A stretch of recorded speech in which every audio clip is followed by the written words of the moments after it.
This is Pet Life Radio. Let's talk pets.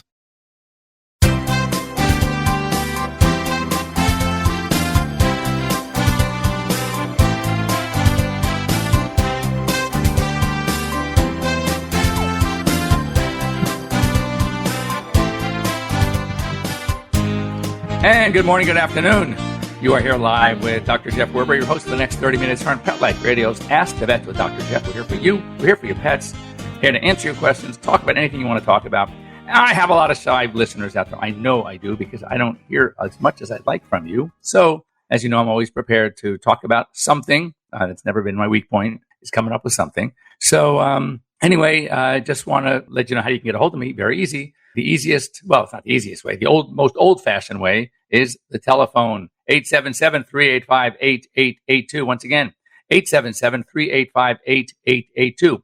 A better way, you can always send me a quick text here at PetLifeRadio.com, just to Dr. Jeff at PetLifeRadio.com. I will get the message sent to me. We can talk that way. But the best way to communicate, the way you should get used to it, because many of you are probably doing it already with your own doctors, and you can consider me your at least Sunday morning, Sunday afternoon doctor, and that is through a direct link. You can go onto Google Hangouts. If you click on PetLifeRadio.com, go under shows, scroll down to Ask the Vets with Dr. Jeff, and our producer, Mark Winters, left you a very nice long Hangout link, and you can just click on it, or you can copy and paste it and put it in your browser. That'll bring you right here. We'll see you. We'll see your pet. We can answer any questions you may have. I like to go through the news. I cruise the news, as I say, usually the American Veterinary Medical Association, the American Animal Hospital Association. What's new?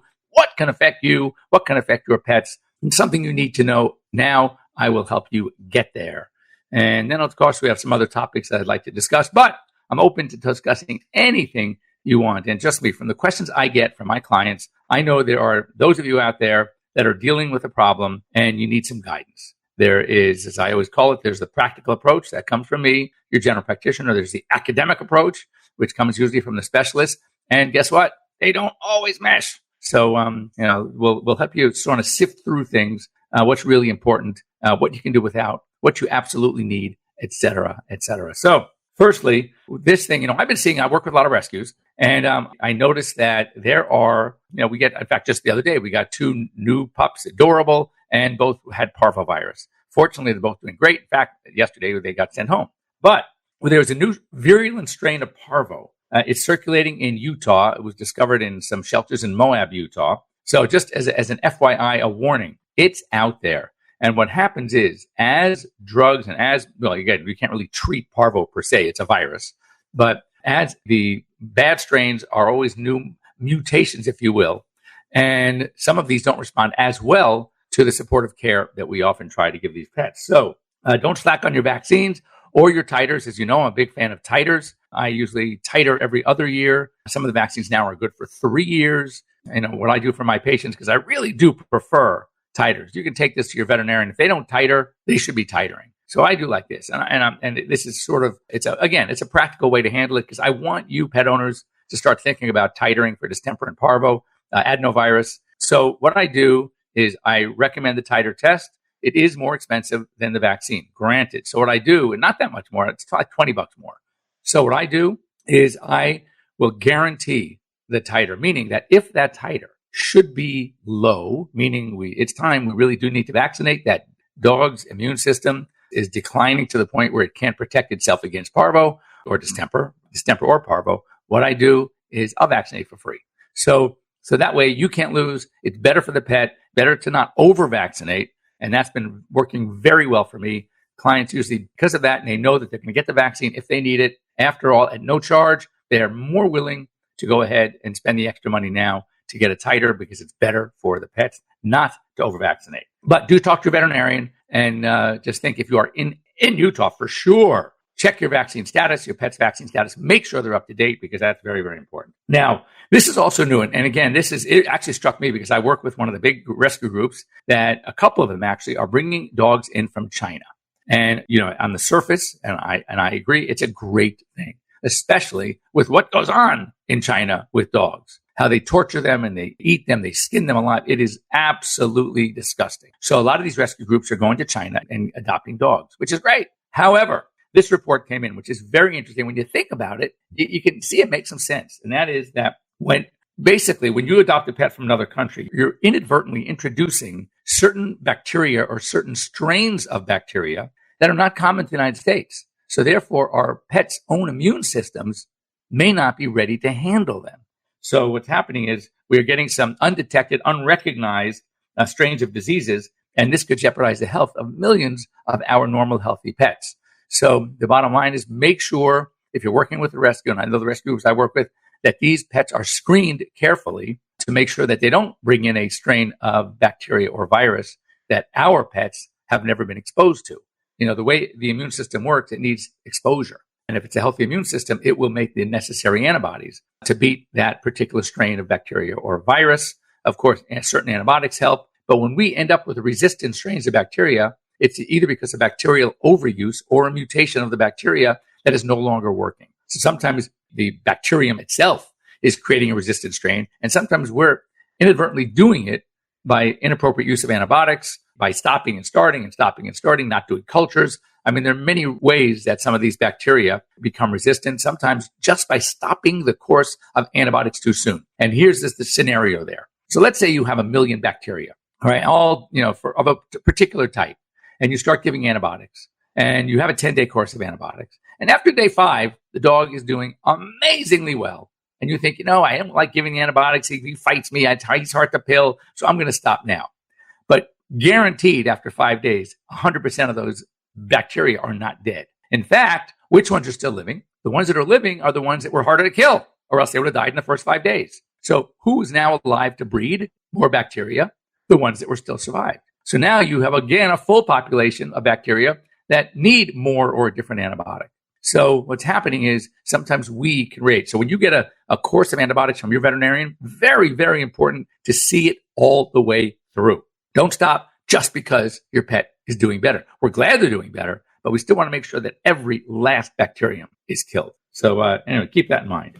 Here's a topic that I was going to just talk about it real quickly, but I think it might be a good one to discuss at the second part of the show. So we're going to hold this one and see what kind of interest we get. This is really cool. Surgeons at Colorado State University are doing open heart surgery. I did a story a couple months ago about a veterinarian in Japan that was, at the time, seemingly the only veterinarian who was doing open heart surgery on dogs. And he was now coming to the States to teach the veterinary surgeons here the techniques of doing open heart surgery in a dog. Anyway, it turns out that since 1991, Colorado State has been performing open heart surgeries, but of late in the last 3 years, they've been doing a lot of valve repair instead of just valve replacement. And with extreme success, they've had 15 dogs in the last 3 years, and they've all gone on to do very well. In fact, they said most of the dogs are surviving the surgery. Sometimes the surgery itself is less successful as far as what it's intended to do, but that's great. So open heart surgery, the story I read was a Labrador Retriever, young, 18 months old, had a congenital defect, a valve defect, and took it to Colorado State. And again, they performed the surgery. The dog is thriving. He's doing great. This was also a cool story. There are so many rescue dogs out there. And there are not enough avenues to deal and to help these rescue pets. So Richmond, Virginia, the city of Richmond, basically has a new program working with their emergency rescue teams for people and one of the local rescue agencies that the response crews get to have pets, rescue pets, in the fire stations. And they basically will help get these pets find homes. But when they get back and they're stressed and there's been a lot of, the potential sick people, maybe even people that have been deceased, it does help them relieve a lot of stress to interact with these rescue pets. So that is really, really cool. And it actually does help these pets find homes too. So that's a great program. I love, when you hear about these pilot programs in certain cities, you just hope that the rest of the country will kind of tag on and say, you know what, that's a great idea. Because I know our rescue crews, our rescue response teams get really stressed out. And I know for a fact a friend of mine's brother ultimately committed suicide because of the severe stresses that he was enduring. And no, it's really, really a great program. Once again, we've talked about this with, countless times, especially around holidays. Keep your pets away from sago palm. Sago palm is extremely toxic. Even a small amount can kill your dog or cat. It's a subtropical plant. They use it in subtropical landscaping. We don't have any here. When I hear about these certain plants and flowers that are really potentially toxic, whether it's going to be Dieffenbachia or oleander, chrysanthemum, I try to be very careful, not have any of those in my yard where my dogs have access to. But sago palm is very toxic. So if you have it, you want to remove it, fence it away, keep your pets away from it. If you are really into gardening and have a really lush, cool garden, very important to fence it and keep your pets away from it. And speaking of plant matter that could be toxic, and I've heard about it, but this is obviously when these news sources start reporting about it, it's becoming a problem. And that is blue-green algae. And blue-green algae, the early symptoms are vomiting and diarrhea. Not as fatal, by the way, as sago palm. But if you know your dogs have access to blue-green algae and they start vomiting and diarrhea, very important to get them to your veterinarian as soon as possible, because the key for that is early treatment. So these dogs can be saved, but be aware, stay away from blue-green algae. This was really cool. I do a fair amount of oncology, and there is again, we talked about vaccines earlier.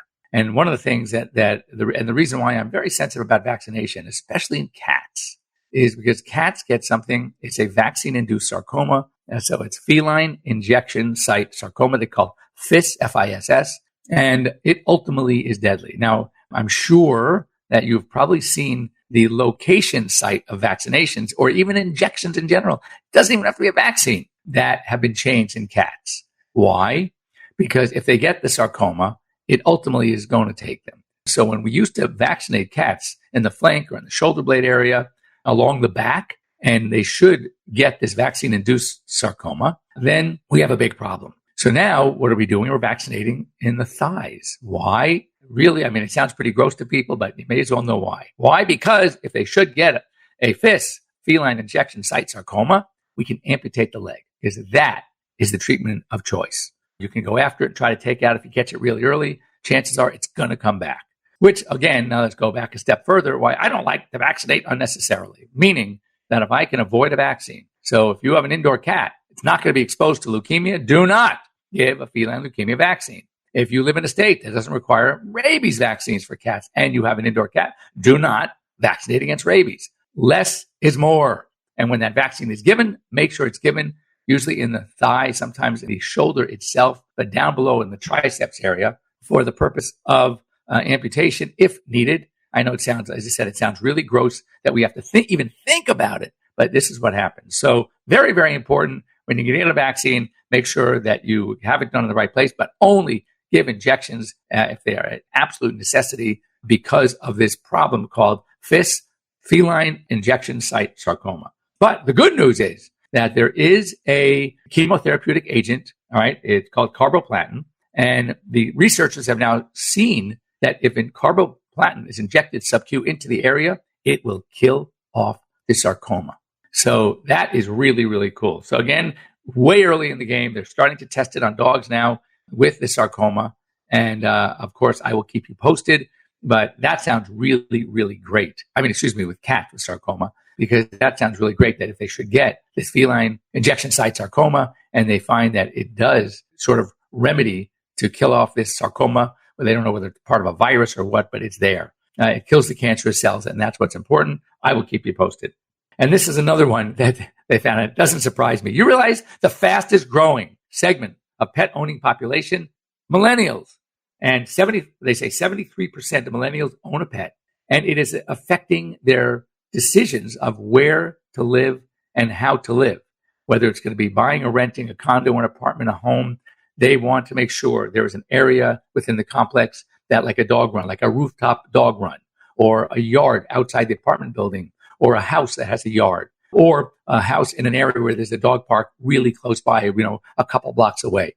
So interesting. If you are in real estate and you know of such places, you might want to make sure that you let the millennials out there know that you have a very pet-friendly apartment, home, condo, whatever. Anyway, when we come back, we're going to talk about two things. What I wanted to know is I want to hear from you about your pets adjusting to back to school. And of course, I don't mean your pets going back to school, but I mean now that the house is a little bit emptier during the day, are your pets getting stressed? What to do about it? And so anyway, when we come back, 877-385-8882. Send me an email, Dr. Jeff, Jeff, at PetLifeRadio.com, or better yet, click on our link, PetLifeRadio.com, Ask the Vets with Dr. Jeff, Google Hangouts, and you can join me here live on Google Hangouts. Don't go away. We'll be back after these short messages. We'll be right back, right after these messages. Stay tuned.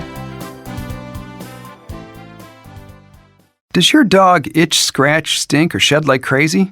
Come to Dynovite for help. Order a 90-day supply of Dynovite. Everything we tried failed except the Dynovite. Pick up 2 bottles of Super Mega Fish Oil. Get the 3rd bottle free. Packed with omega-3, DHA, and EPA fatty acids. Super Mega is great for your dog's immune system, healthy skin, and soft, shiny fur. Dogs love it. Try Super Omega Fish Oil. Buy 2, get 1 free. At Dynovite.com. DINOVITE.com.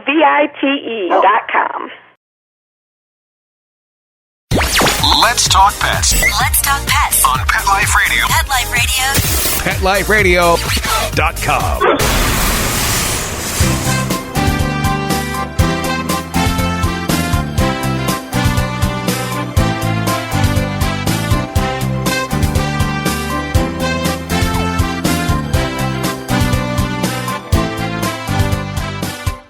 And welcome back. You're here live with Dr. Jeff Werber here at Pet Life Radio's Ask the Vets with Dr. Jeff. And, one of the things, it was one of the segments that I saw, the news blurt, that I thought was very interesting, because I'd say in the last couple of weeks, I have gotten more behavior-related calls. Now, this time of year, it's going to be the injury because the dogs are at the park running around. It's nice weather and longer days, etc. Or it's allergies. I mean, here in LA, oh my God, the fleas are horrendous. Fortunately, we don't have a huge heartworm problem, but a terrible flea problem. And a lot of dogs have pollen allergies. Occasionally we'll see, obviously, the food allergy. But these calls were all about behavior. Cats suddenly missing a litter box. Dogs acting out, barking, soiling in the house. I mean, all these things. And I'm thinking, what could be the possible common denominator? It's not the full moon. So what is it that's making these animals act up? And then, my hunch is, I always ask, especially with the cats. Cats are it's like, when a cat starts to act strange, I always say, okay, what changed? You either change the food, you change the schedule, you change the litter, the brand or the type, you change the litter box location. You change your hours. You got home a half hour later in the last 3 days. I mean, cats are so sensitive to just their scheduling, their normalcy. And as soon as something changes, trust me, they will let you know. So, again, when it comes to your cats, the first thing you want to think of when there's any, sort of a behavior issue is, okay, it could be the most minute thing. Trust me, the most minute thing. But also dogs acting up, starting to become more destructive, urinating in the house, defecating in the house, not eating, and you haven't changed a thing. And they were totally healthy a week before. So one of the things that we do talk about because of change, and animals are very sensitive to change. For example, when dogs present with, fairly suddenly mucousy, bloody stool, they're still acting fine. They're still eating, but their stool is kind of has a mucus layer on it, sometimes even with blood. And I rattle down the following list: nerves, stress, anxiety, diet change, eating something you shouldn't have, parasites, of course, but adult dog, it's not as common, but certainly young dogs, very high on my list. And what would any kind of time a dog is stressed? This is kind of what happens. And so we get these calls all the time. And one of the common denominators this time of year, your schedules are changed. Kids are back at school. That once again, the house is very quiet. The scheduling is different because now you have your kids to deal with. And many, many dogs can be very sensitive. So in order to sort of control, dogs, it's a little bit easier. I mean, cats are tough because you can't put your kids in back to school and have summertime all year. Your kids would love it. And the cats would love it, but that's not going to fly. But for dogs, you want to make that time up. It's got to be the extra walk during the day, another 15, 20 minutes of playtime at some point. Try to keep feeding schedule the same. If your kids were feeding the pets during the summer because they were home, then when they come home from school, make sure they continue to feed the pets. Try to map out what was different and try to make it as normal as possible. And again, it's a little late now, but sometimes easing them into the change is also a good idea. So, think about this next year, that if school is starting September 1st or whatever the case may be, maybe the last week or two of August, have your kids sort of back down their attention to the dog. if they were the ones taking them out for the walks, you should start taking them for the walk with the kids. It's sort of like a gradual change. It's like when you have to change diet. You can feed fantastic food A and switch to fantastic food B. But if you switch abruptly, you're going to have problems with diarrhea. You could see bloody stool, etc. So think of it, any type you're going to have to introduce a change into an animal, into a pet's routine, whether it's an activity routine, whether it's a dietary routine, any kind of routine, try to ease them into it slowly. Now, as far as cats, it's tougher. It really is. And again, the last resort for me always is the medications that could sort of help them along a little bit. But again, as much as you can do, if it's simply the kids in scheduling, then it's going to be tougher. If you've changed anything else in their routine, then you want to change back. But try to, have the kids become more active when they are home. I know you want them to go home into the room and do their homework right away. But if you can get them to spend a little time with the cats and maybe brush them, comb them, give them a little treat, so the cats will start feeling better again and will look forward to the time the kids come home. And again, there's got to be some normalcy there as well. When the schedules are erratic, then cats' behavior becomes erratic. So they certainly do respond to the attention, the treats, reward. It's hard to, you're not going to take your cat out for a walk, especially indoor cats in the city. So you have to kind of make up that attention in different ways. But there are, a lot of ways to do it. If you are having issues, you want to speak to your veterinarian. If you also are having major issues, you might consider speaking to your vet about a board-certified veterinary behaviorist that might be able to give you some more suggestions, or there may even be a board-certified veterinary behaviorist in your area, and then it might be a good idea to visit, to make an appointment to consult with them as well. So anyway, it's that time. If you have any questions, please get a hold of me at drjeff@petliferadio.com. Think about visiting us again next week. If you want to talk about some topic during the week, send it to me. I will put it on my list, and we can chat about it for my Jewish friends and our Jewish listeners out there. Starting tonight, Happy New Year, and hope you have a great New Year. And other than that, we will see you here next Sunday, same time, 9 a.m. in the West, noon in the East, and 10 or 11 wherever you happen to be in the middle of the U.S. And that's it for now. So have a great day, great week, and we'll see you next week. Let's Talk Pets, every week on demand, only on PetLifeRadio.com.